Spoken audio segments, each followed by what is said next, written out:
Hello everyone, welcome to my channel. तो कैसे हैं आप सब और आपकी स्टडी कैसी चल रही है? आई होप आप लोग अच्छे होंगे, पढ़ाई भी अच्छी कर रहे होंगे। आज हमने क्या स्टार्ट किया है? आज हमने इकोनॉमिक्स स्टार्ट कर दी है अपनी, ठीक है। 9th क्लास की इकोनॉमिक्स के हमने चैप्टर स्टार्ट कर दिए हैं अपने, जो कि हमने एक वीडियो छोटी सी प्रोवाइड की थी आप लोगों को, वो आप देख लेना, ठीक है। उसके बाद आप इसको देखना, हम ये अपना चैप्टर जैसे हम टॉपिक वाइज करते हैं ना, उसी टाइप से कर रहे हैं, ठीक है।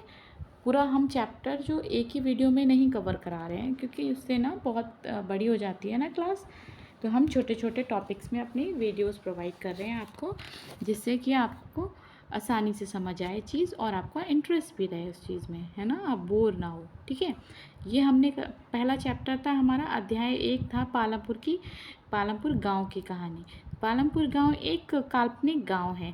उस गांव के थ्रू आपको वहाँ की आर्थिक गतिविधियाँ पता चलेंगी। आर्थिक गतिविधियाँ मतलब कैसे लोग कमाते हैं। जो लोग होते हैं ना गांव वाले, वो कैसे अपनी अपनी इनकम करते हैं, कैसे चीज़ों को वो लोग बनाते हैं, या फिर किस तरीके से आपस में मेल जोल करके चीज़ों का उत्पादन करते हैं। जैसे गांव की पूरी परिस्थिति जो होती है ना, पूरी परिस्थिति इसमें दिखाई गई है, ठीक है। उसके हिसाब से हम वहाँ की आर्थिक गतिविधियों को जानेंगे, ठीक है।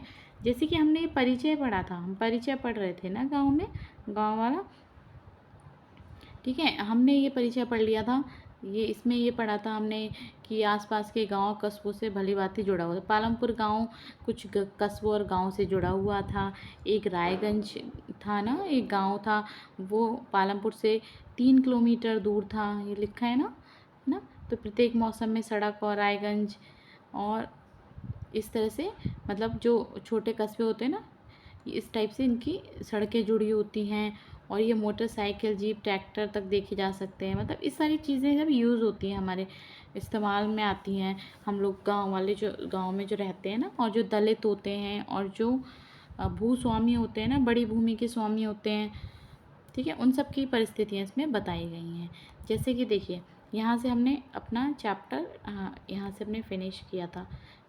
यहाँ से हमारा, ठीक है, हमारे वीडियो में प्रॉब्लम हो गई थी, इस वजह से यहाँ से हमारा क्लास कट हो गया था। देखो, अधिकांश के घरों में बिजलियाँ हैं। खेतों में क्या होता था, खेतों में, ये इस गांव की बात चल रही है, खेतों में सभी क्या करते हैं, नलकूप बिजली से ही चलाते हैं, ठीक है। सभी नलकूप किससे चलाते हैं, बिजली से ही चलाते हैं। इसका उपयोग विभिन्न प्रकार के छोटे कार्य के लिए भी किया जाता है।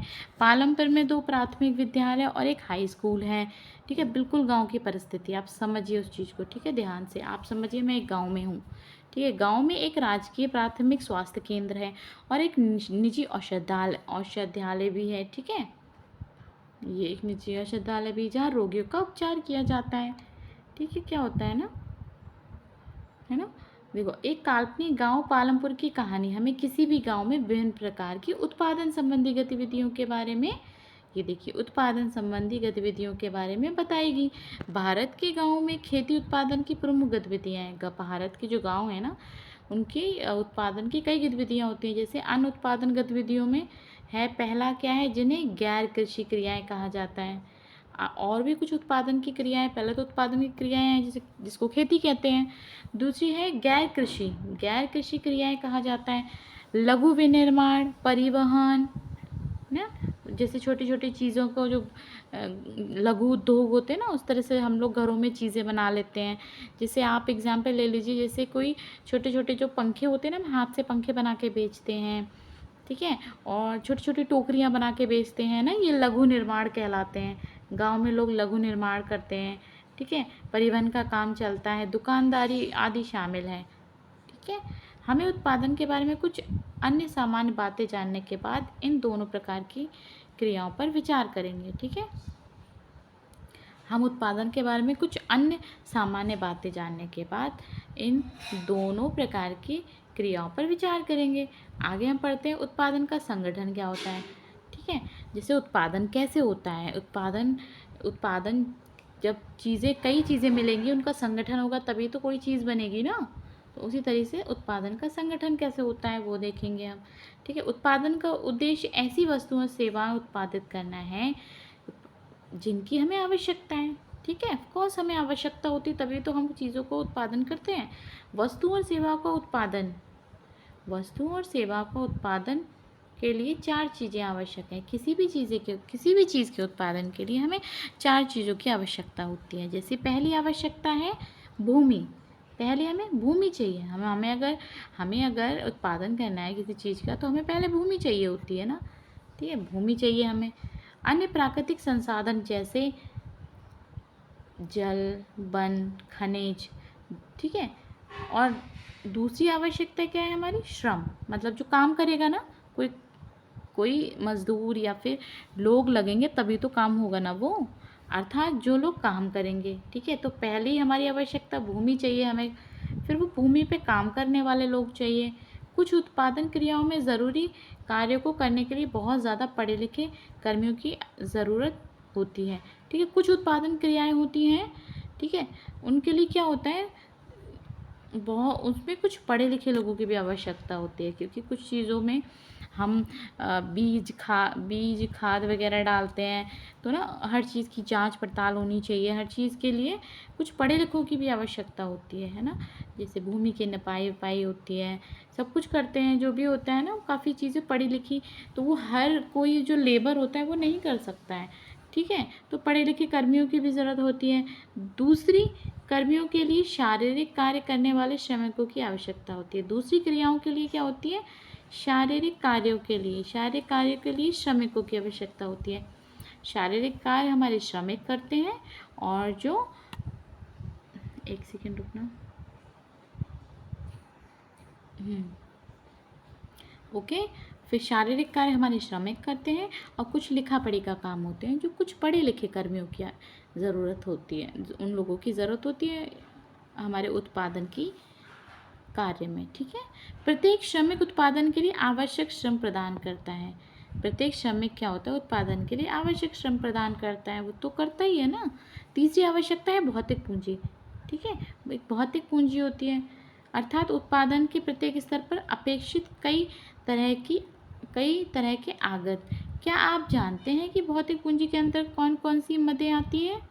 आप देखिए, ठीक है, भौतिक पूंजी के अंदर क्या क्या आता है ये हम देखते हैं। भौतिक पूंजी में आता है औजार, मशीन, भवन, ठीक है।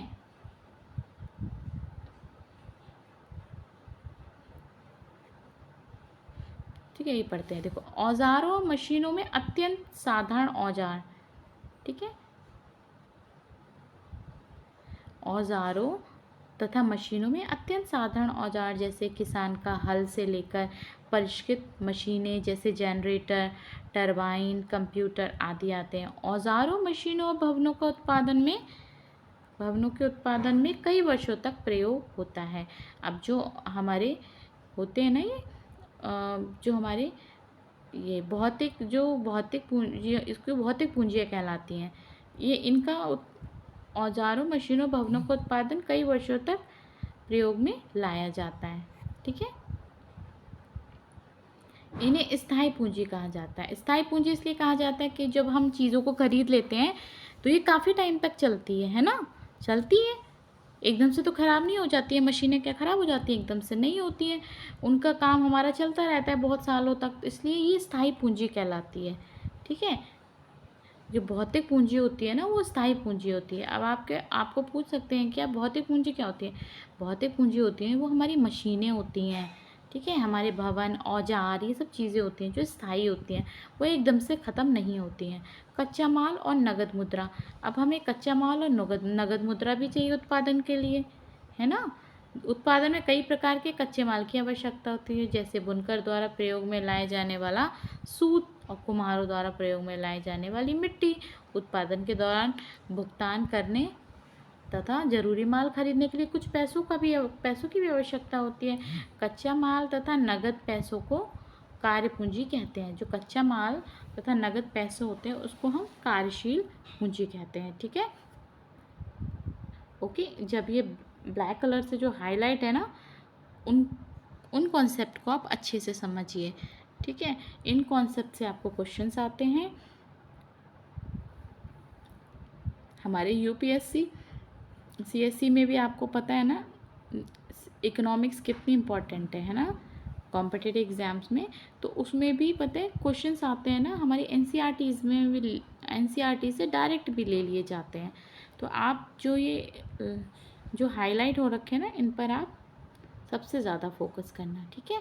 जैसे कच्चा माल तथा नगद पैसे, ये कच्चा माल और नगद पैसे, जैसे कोई कच्चा माल आया और हमारे नगद पैसे आए तो वो कार्यशील पूंजी कहलाती है। औजार, मशीन तथा भावनाओं से भिन्न ये चीज़ें उत्पादन क्रिया के दौरान समाप्त हो जाती हैं, ठीक है।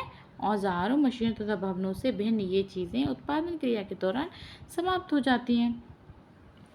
ये चीज़ें समाप्त हो जाएंगी। जैसे कच्चा माल है, कच्चा माल तो समाप्त हो ही जाएगा। नगद पैसे हैं, नगद पैसे भी समाप्त हो जाते हैं। लेकिन जो स्थायी पूंजी है हमारी, ठीक है, वो समाप्त नहीं होती। जैसे मशीन, औजार, वो नहीं समाप्त होते हैं, वो एकदम से समाप्त नहीं होते हैं, ठीक है। एक चौथी आवश्यकता भी होती है। एक चौथी आवश्यकता क्या होती है?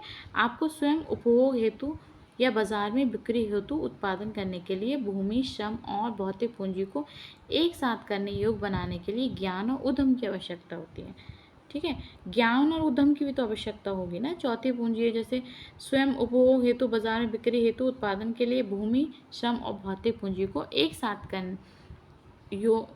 साथ करने योग्य बनाने के लिए। अब ये सारी चीज़ें हैं, इनको एक साथ इकट्ठा करने के लिए अगर हम बाज़ार में जाते हैं कुछ चीज़ को लेकर, है ना, जैसे हम सेलिंग करने जाते हैं किसी चीज़ के लिए, तो हमें उद्यम की भी आवश्यकता पड़ती है, हमें ज्ञान की भी आवश्यकता पड़ती है, ठीक है। आजकल इसे मानव पूंजी कहते हैं। तो और ये जो सब हमारा जो सारा प्रोसेस है, इसको कौन करता है? मानव ही तो करता है। मानव ही तो उसको क्रिएट करता है हर चीज़ को। तो हमें अपनी मानव पूंजी की भी आवश्यकता है। मानव पूंजी को भी एक बहुत ही ज़रूरी वो माना गया है ना। कहा जाता है मानव पूंजी के विषय में अधिक अध्ययन हम अगले अध्याय में करेंगे, ठीक है। मानव पूंजी के विषय में हम अधिक अध्ययन हम अगले अध्याय में करेंगे, ठीक है। हम अगले अध्याय में पढ़ेंगे कि मानव पूंजी क्या होता है। ओके, ठीक है। तब तक हम आगे का जो टॉपिक है हम नेक्स्ट क्लास में करेंगे, ठीक है। तब तक आप पढ़ते रहिए और अपने स्वास्थ्य का ध्यान रखिए और क्लास में आते रहिए। Okay, thank you.